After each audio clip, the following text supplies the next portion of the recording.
নিশ্চয় এই কোরআন আমি অবতরণ করেছি শাবান মাসের মধ্যরাতে। সুবহানাল্লাহ বলেন। 15 শাবান রাতে, 15 শাবান রাতে, অর্থাৎ 14 শাবান দিবাগত রাত, 14 শাবান দিবাগত রাতে।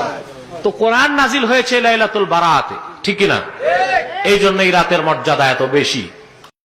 এত বরকতময়, এত ফজিলতময় হওয়ার কারণ হলো এই রাত্রিতে আল্লাহ সুবহানাহু ওয়া তাআলা কোরআন মাজিদ নাজিল করেছেন।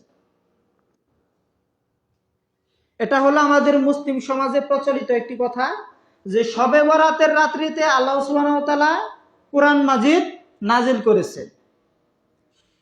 অথচ আল্লাহ সুবহানাহু ওয়া তাআলা সূরা বাকারার 185 নং আয়াতে বলেন, শাহরুর রমাদানাল্লাযী উনজিলা ফীহিল কুরআন। কুরআন রমজান মাসে নাজিল করা হয়েছে। সূরা বাকারা আয়াত নং 185। অথচ আমাদের দেশের কিছু মুফতিরা, কিছু হুজুররা দাবি করে যে শাবান মাসে কোরআন মাজিদ নাজিল করা হয়েছে। অথচ আল্লাহ সুবহানাহু ওয়া তাআলা বলতেছেন রমজান মাসে কোরআন মাজিদ নাজিল করা হয়েছে। তারপর বলা হয় যে শবে বরাতের রাত্রিতে কোরআন মাজিদ নাজিল করা হয়েছে। আর আল্লাহ সুবহানাহু ওয়া তাআলা সূরা কদরের 1 নং আয়াতে বলেন, ইন্না আনজালনাহু ফি লাইলাতিল কদর।